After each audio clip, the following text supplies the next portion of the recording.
Brothers Jericho and Aaron Pershing were fixing a broken pipe here outside their place of business at Pershing Windows, located about 4 miles on the Agua Viva road around 7 on Monday night. That was when 4 gunmen pounced on them, bound them with duct tape, and proceeded to rob them of their cell phones and money. In the process, the thieves also took away the key to this black Toyota Hilux that was parked inside the yard. The neighbor told News 5 that he was awakened around 8:30 by the two traumatized brothers seeking help, still with duct tapes on them. It was around 8:30 when I just heard banging on my door. I opened my window actually, so I saw one of the guys here hollering for help. He said he just got robbed, and so I ran out. He told me to get anything that I could. I ran out, and when then he still had some zip ties and duct tape around him, his neck, his legs, and arms. The Pershings told his family what had just happened. He saw that two of them had what appeared to be a shotgun, and the other like maybe some kind of 9mm or something. So they pulled them out and tied them down there.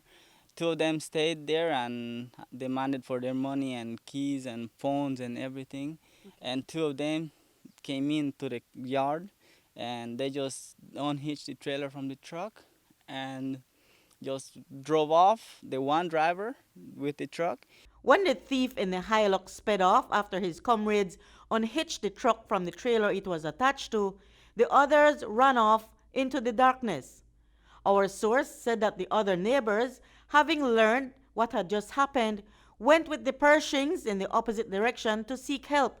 But before they could find help, they caught up with the thief in the stolen truck and took action. We went like the opposite direction from the vehicle to help, to ask for help, right?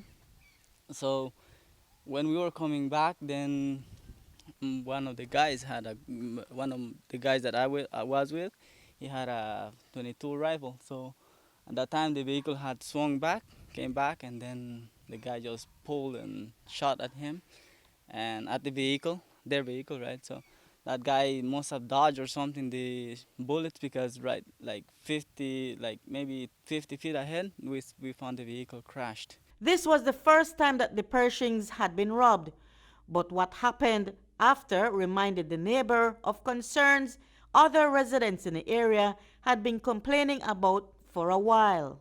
The neighbors, like, around after 11 o'clock in the night, they still heard people running around from the bushes going out. And they have been telling us that there is some guys always sitting around like on a tree or something like that. Oh, looking? Yeah, looking at their, I don't know, they're just seeing what they can find. The residents of the area are hoping that the police will find who beat and robbed the Pershing brothers, but the assailants wore masks. They were masked. I see. They were masked. The cameras showed them, and they were masked, and they know what they were doing. They didn't push the gate with their hand. They pushed it with their arm. Yes. And the one driver, when he got out of the truck, you could see where he was leaning onto the truck, and he was being careful that he doesn't leave tracks in there, because you can only see his palm. You can only see his palm around there, not his fingerprints. According to our source, the robbers spoke Creole and had no pronounced accents. The entrance to the Agua Viva road is located about 3 miles past Belmopan before Armenia village. Reporting for News 5, I'm Marion Ali.